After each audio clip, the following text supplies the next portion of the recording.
Hi guys, good day to all of you. At ngayon ay mag-check tayo sa ating delivery. Meron tayong order sa CDO na isang case na Fantastic Young Pork Tocino 225 grams. So dati ang presyo niya ay 63 lang. Ngayon ay 65 per pack na siya. So sa isang case, ang laman niya ay 36 packs. So ang nabayaran natin sa isang case ay 2,340. Tapos matagal na akong naubusan ng mga siumay na tag 1 kilo. Meron tayong pork, chicken, and beef. So, nagkuha tayo ng 3 pack lang guys. No? 3 kilos ang ating pork, 3 kilos ang ating chicken. 2 kilo lang ang beef kasi minsan lang may maghahanap ng beef flavor. Tapos, isang case ang ating squid balls na 250 grams. So, ito lang guys ang aking kinuha kasi yan lang ang saleable dito. Ang kanilang bingo na hotdog and chicken loaf. Gang, unsa man mo gang? Chicken loaf na bingo ay hindi gaano malakas dito so hindi ako nagkuha. Okay? Kaya na na. Pila sulod sa sa 1 case. Bye-bye, thank you. Say. Pila sulod sa isa ka case ganing dong? Kanang Fantastic 36? 36. Sige. Ambilhin say. Check mo say. Check mo say. Ay na diha lang. Diha lang kay dito na mo nagsulod sa kuan sa freezer. Gamay naman na. Kana 36 iha pa day. Okay.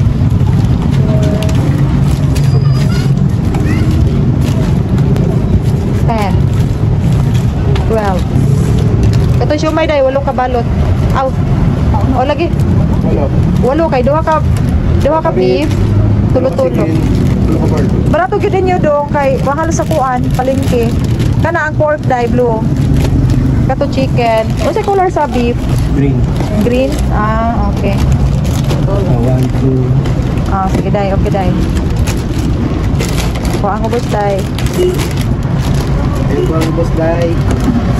Isa ka case na 20? 24? 20. 20 ra gid ay. Tama ra pud akong gi-order isa ka case. Giday, hulog lang diri day sa kuan. 20 day. So isa ka case ang squid balls. Na 1/4 ra ba na dong no? 1/4 na ba? Gano wala mo yung medya ana? Ay, 1 kilo ana. 1 kilo mahal naman gud. So 20 ra na. 20 ra na day. 20. Mabayan 4,361. Okay mga sis kasari, ito ang aming kaganapan ngayong umagang ito at ako'y masayang-masaya guys kasi dumating na ang aking orders from CDO. Kasi guys, ilang araw na akong tumatawag sa ahente at hindi niya ako sasagutin, no? Ilang araw na wala akong stocks. So, tinitext ko siya, sabi ko, need ko na ang stocks kasi wala na akong display na mga Fantastic Young Pork Tocino, squid balls, and pork shumai, chicken, and beef. So, yan lang ang ino-order ko sa ahente ng CDO. Hindi ako kumukuha ng bingo and chicken loaf nila kasi hindi malakas. And then, palagi ko siyang tinatawagan, hindi niya ako sasagutin. And then, ang mga palusot ng salesman guys, ng mga ahente, pag hindi sila makapunta sa tindahan mo ay nasira daw ang kanilang sasakyan, wala silang siraan sila, so hindi sila makapunta sa tindahan. So ngayon, salamat na lang at nag-text ako sa kanya at pinuntahan niya ako. So ganyan talaga guys, minsan kailangan mahaba ang ating pasensya sa mga ahente kasi hindi sila darating, no? Pag may order ka, kailangan mo na ang stocks, hindi yan kaagad darating sa'yo. May mga ahente talaga na ganyan. Ganitong mga sitwasyon sa ating tindahan na pag tawagan mo ang ahente ay hindi ka sasagutin, tapos pag i-text mo hindi ka sasagutin. So ilang araw din akong walang stocks guys. Mabuti na lang at pinuntahan niya ako ngayon at ito, dinidisplay na namin, punong-puno ang aking freezer kasi meron din akong mga Virginia hotdog. So yan yung mga tig 1 kilo na mga pork shumai, chicken, and beef. So ang kinuha ko bali 6 na kilo. So, tig 3 ang pork and chicken kasi yan yung saleable dito. Tapos, 2 kilo lang yung kinuha kong beef. And dumating din yung supplier ko sa lumpia wrapper. So, bagong-bago itong ating lumpia wrapper. And pag umaga guys, ito lang ang aming display. Yan yung view sa harap ng aking meat shop and sari-sari store. So punong-puno guys ang ating freezer. At pag umaga kasi hindi kami maglalabas ng mga maraming frozen foods kasi mainit na mainit. Panghapon talaga guys ang aming display at yung aming pork carcass. Okay, at ito yung update sa ating sari-sari store. And then ito ang mga loaf bread, dinadala namin yan sa bahay guys kasi bubutasan siya ng mga, minsan ipis, minsan yung mga maliliit na daga. So, every day, dinadala namin yan sa bahay. Sa sasakyan lang, hindi na namin binababa sa bahay namin. Sa sasakyan lang sila para safe na safe kasi kaunti lang naman ang ating ginansya dito. So, bagong-bago ito kaya marami ang stocks natin sa mga loaf bread, no? Parang every other day ay mag-deliver ang Gardenia sa akin. So ito lang pag umaga guys ang display ko sa aking table meat shop. Nilalagay namin sa tray yung ating dressed chicken and ating mga pork para hindi makapasok yung mga langaw and alikabok na rin. Yan guys. Pag hapon na, alas 3 ng hapon ay i-display na namin lahat at wala nang takip, naka-tray na yan siya. So ito yung mga Gardenia loaf bread galing sa bahay, dinidisplay natin sa display rack. And then mamayang hapon ay ilalapag ko yan guys sa labas, no? Meron akong maliit na lamesa, doon ko ilalabas ang mga loaf bread, doon ko i-display kasi pag dyan lang siya guys sa loob ng tindahan ko, kaunti lang ang maibenta namin kasi yung mata ng customer ay ang makikita nila yung mga display natin sa meat shop, yung mga display natin na mga hotdog, karning baboy, mga dressed chicken, yung sa lamesa natin sa labas. So hindi ganong mapansin ito pag dyan siya sa loob naka-display. So minabuti kong ilalabas siya pag hapon na, panghapon talaga.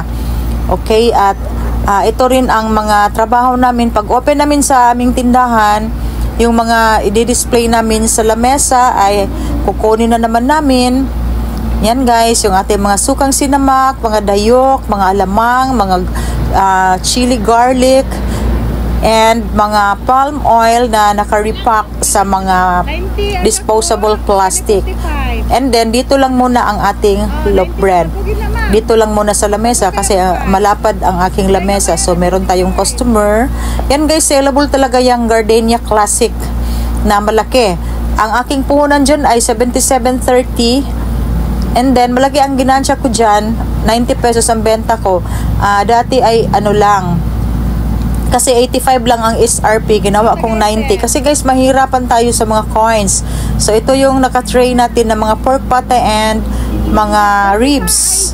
So, yan lang guys, pag umaga ang display namin. Para hindi kami mahihirapan na magbabantay sa sa display natin, ng mga langaw, magtataboy ng mga langaw. So minabuti namin ilalagay siya sa tray. And then yung ating mga hotdog ay in and out yan sa freezer. Kaya nga sabi ko sa inyo, trabahoso talaga ang negosyong meat shop pero malaki naman ang income. So itong mga sinamak ko, yung mga alamang ay yan siya guys, consignment, no? Meron akong supplier dyan. Kung ano lang ang maibenta, yan lang ang aking babayaran. So guys, hindi pa nga kami tapos sa aming trabaho dito. Hindi pa kami tapos nag-display sa lahat ng mga i-display dito sa tindahan. Nadagdagan na naman ang aming trabaho dahil meron akong 2 box na order galing sa grocery. Ito guys, at ang wala dito ay meron akong order na queso na Magnolia kasi mura lang yan siya kaysa Eden cheese. Tapos walang stocks and then Quaker Oats na oatmeal. So ito lang ang ating order sa grocery, mga Zone Rocks, mga Argentina corn beef, ito lang ang available. Kasi guys, pag hindi tayo mag-order every week ay didekrisan ni grocery ang ating credit limit. So, kailangan sa isang linggo meron talagang order. So, ito ang ating order ngayon. Yan. Nagkakahalagang 1,393 pesos lang. So, ang hindi pa dumating ay ang order namin sa dressed chicken from MFD. Meron pa tayong ipapasok sa freezer, yung ating 1/2 carcass. At ito ay i-display namin mamaya. Okay. So, eto guys, si Virginia. At ito yung ating order. Isang cellophane lang. Basta ang sabi ko sa ahente worth 3,000 pesos lang. Ewan ko kung magkano lahat ito ang total.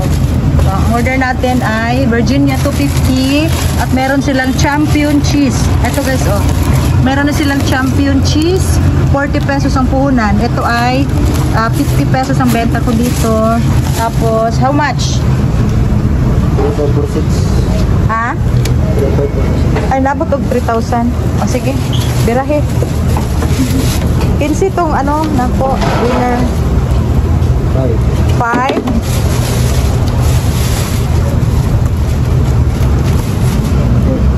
10. Tapos na! Yes! Say hi to my vlog. Si Chubbs. Ang collector ni Chubbs. Nagbayad na ako pag-deliver. Para di na ka ma-stress. Kana 5. Pwede ka gingnan? Sige na. Ugma na lang ka. Kay daghan ko karne. Basik, ay mag-order na ko ugma kay Sabado. Ugma na ah. So guys, ito lahat ang order natin sa Virginia hotdog. Ang napakalakas sa Virginia. Sweet ham. May nalang gani kay napa sila. Nya nahurot ang atong stocks. Sige. So ito guys ang aking 15 kilos na chicken wings. Yan guys, oh. Ang ganda ng pagkakat nila sa kanilang mga chicken wings, and then medyo malaki ito. Tapos ito yung aking kikiam, 10 pack. Matagal na akong walang kikiam guys, no? Nakalimutan kong mag-order pag ako ay pupunta ng palengke kasi hindi ako direct dito. Hindi ko alam ang panel dito. So sa MFD ako namimili. Yan. Tapos meron pa akong hinihintay na delivery from Sursum. Nag-order ako ng Coco Mama kasi ang aking Coco Mama na malaki ay isa na lang. Marami pa tayong small. Ito ay isa na lang. Tapos nag-order din ako ng mga ano, kasi mura lang sa kanila guys, no? Sa Sursum ang Century Tuna 34 lang per can, yung flakes and oil. And then meron pa akong dinadagdag, nakalimutan ko na, basta meron tayong order from Sursum. Tapos meron akong delivery ngayon na boneless bangus, 100 pieces ang aking order sa boneless bangus kasi guys matagal na rin akong walang boneless bangus mula nang may mga bagyo-bagyo. Okay,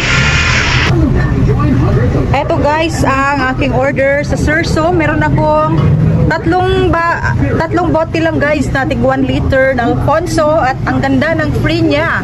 Merong baso na napakagandang baso.